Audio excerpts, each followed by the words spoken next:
In 1955, Walt Disney personally ignited one of the most ambitious and expensive gambles in the history of the global entertainment industry. He decided to invest $17 million into a storytelling kingdom with no precedent, something that banks at the time considered unrealistic and impossible to exist outside the movie screen. To bring that kingdom to life, 160 acres of native orange groves in Anaheim, California were immediately cleared, creating a massive construction site equivalent to 120 football fields. But behind that magical facade was a chaotic construction operation racing against time. So how did a group of people with no prior architectural experience manage to build Disneyland Park in just 1 year and turn it into the most iconic entertainment destination in the world? Join Mandarin Tech as we decode the process behind the creation of Disneyland's uniqueness in today's video.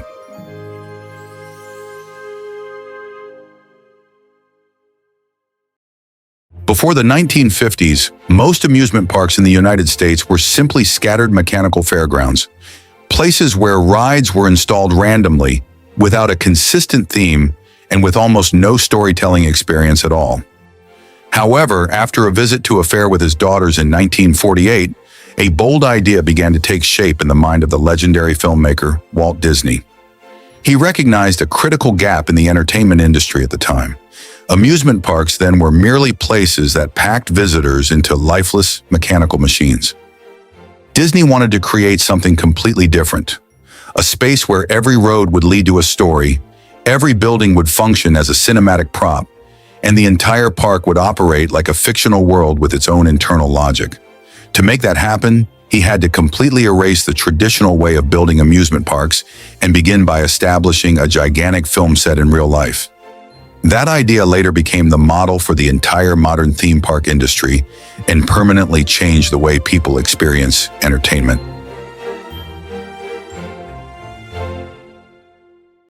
To build a world large enough to contain his ambitions, the first thing Walt Disney needed was a piece of land large enough to turn imagination into reality. At first, Walt had considered building a small park near his studio in Burbank, but if he had done that, it would have remained lost among the many ordinary amusement parks of that era. Walt longed for a complete world, separated from the outside, where every street, castle, and river would operate according to his own rules. To make that ambition possible, he chose Anaheim, a site of about 160 acres, with terrain that was nearly flat, making ground preparation and the organization of a large construction site much easier. More importantly, the location lay close to Los Angeles, near enough to attract the massive flow of visitors from the largest city in Southern California, while also connecting directly to the newly opened freeway system after the war. In other words, this was a piece of land that brought together all the conditions Walt needed to lay the foundation for redefining the entire entertainment industry. It would be a disaster if, while walking through a fairy tale world, you could still see cars or concrete skyscrapers from the outside world. For that reason, in order for visitors to truly believe they were living inside a film, Walt Disney had to cut off every connection with reality, creating a completely enclosed universe. Instead of building crude perimeter walls, tens of thousands of blocks of earth were excavated and reshaped into an artificial ring of hills surrounding the entire park. This massive ecological barrier concealed all external structures and eliminated noise from the freeway. Once inside, the real world effectively no longer existed. After the boundary had been sealed, the entrance to the park also had to operate according to the logic of cinema. Instead of a conventional main gate, Disney guided visitors through a dark tunnel running beneath the train station. In experiential architecture, this functioned as a psychological transition zone. The dark passage worked like a velvet curtain closing off the real world, and the moment visitors stepped back into the light, Main Street appeared brilliantly before their eyes, creating a perfect cinematic cut that moved people out of everyday life and officially into the story. This is Main Street, USA, the street modeled after the small-town childhood environment of Walt Disney. Here, the Imagineering team applied a classic cinematic technique called forced perspective. All the buildings along the street appear tall and imposing, but in reality they are a remarkable visual illusion. The ground floor was built at a scale of 1:1 to create a sense of familiarity, but the second floor was reduced to a scale of 5/8, and the third floor to only 1/2. This technique tricks the human brain, making the buildings appear to rise high into the sky without requiring massive construction costs. But if you look carefully, you will notice that every line of sight is drawn toward a single point at the end of the street, Sleeping Beauty Castle. In Disney design terminology, this castle is called a weenie, a giant visual magnet. It is not simply a decorative structure for photographs. Architecturally, the castle is a carefully calculated orientation point that subconsciously pulls visitors forward to continue exploring. The structure was directly inspired by Neuschwanstein Castle in southern Germany, with its pointed towers, entrance gates, balconies, and forms that strongly evoke the atmosphere of European fairy tales. But Disney did not copy it exactly. He transformed it into a cinematic version, where every proportion was compressed to appear larger, taller, and more magical than reality. Although the highest point reaches only about 23 meters, the castle still appears like a massive fortress because its upper levels gradually become smaller, while the roofs and towers are broken into many fragments so that the human eye loses its true reference for height. Few people realize that this central icon was constructed at an almost unbelievable speed. Construction footage shows that the castle foundation was excavated and then seemed to rise almost immediately within Fantasyland, progressing from foundation to tower structure to testing within a very short period of time. Even more astonishing, the entire Disneyland Park opened only 1 year and 1 day after groundbreaking, while most of the construction work was actually compressed into about 7 peak months. That is why Sleeping Beauty Castle is not only the visual center of the park, but also a perfect symbol of the entire philosophy of Disneyland, turning the impossible into something that feels as if it has always existed.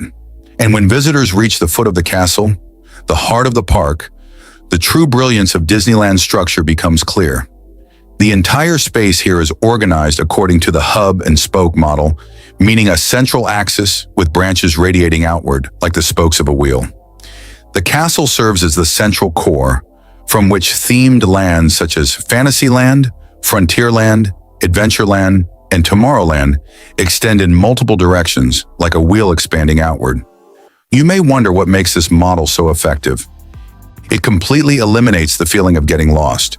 No matter how deeply you move into any themed land, simply turning around will always guide you back toward the central position of the castle.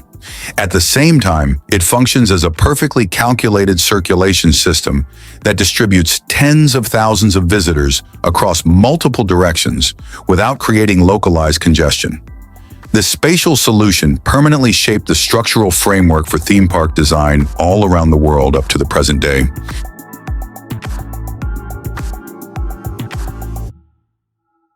See on July 16, 1954. A landmark moment in the history of the entertainment industry, Disneyland officially broke ground. At that very moment, Walt Disney set a deadline that the entire construction engineering community across the United States considered completely unrealistic. The park had to open in the middle of the summer of 1955. This meant they had to build an unprecedented mega project in exactly 365 days. But time was not the only disaster they faced. As soon as the first excavators broke ground, the budget began to spiral out of control. The original estimate was only about $4.5 million. But by August, it rose to $7 million. By December, it reached $11 million, and eventually climbed to a massive total of $17 million.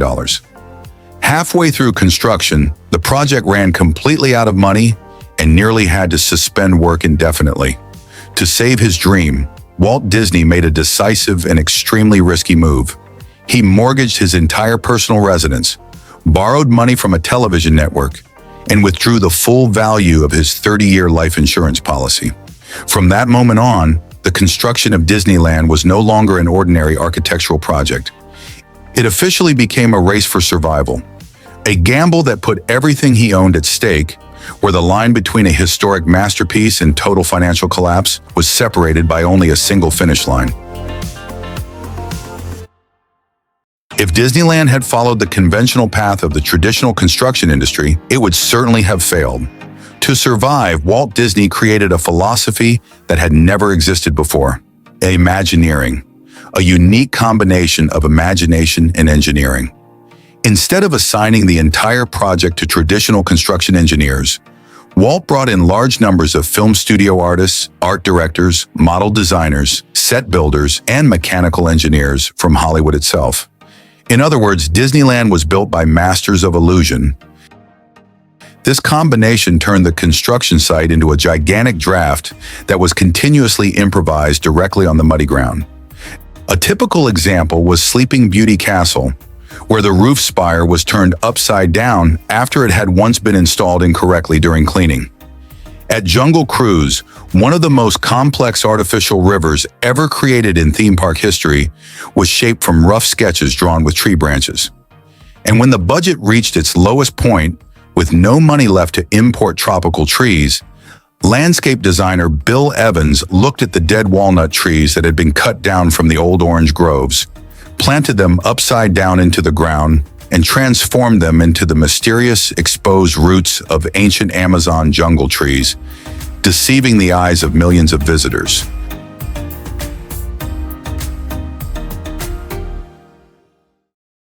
On July 17, 1955, Disneyland Park officially opened. However, the most anticipated debut turned into a serious technical disaster known as Black Sunday. Thousands of counterfeit tickets flooded into the park, causing its capacity to collapse. Many attractions were unfinished.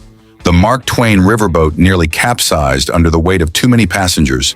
Drinking water ran out, and most alarming of all, a gas leak was on the verge of exploding right beneath Sleeping Beauty Castle.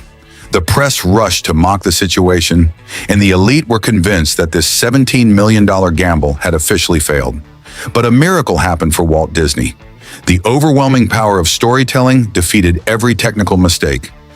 Crowds continued pouring into Anaheim to experience a world brought to life from cinema. And just 2 months later, Disneyland reached 1 million visitors, dramatically reversing the situation and permanently becoming an enduring cultural symbol of the United States.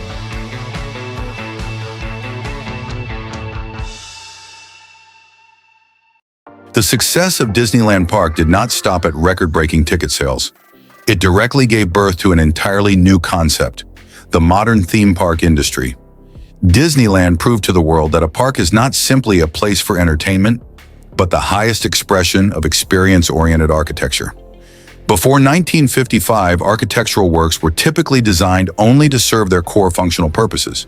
But after Disneyland, every brick, every beveled edge, and every landscape element had to serve a single objective: guiding human emotion.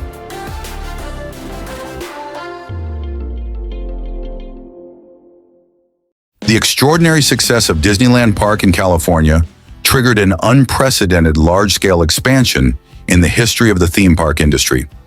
The first decisive move was the creation of Walt Disney World Resort in Florida in 1971.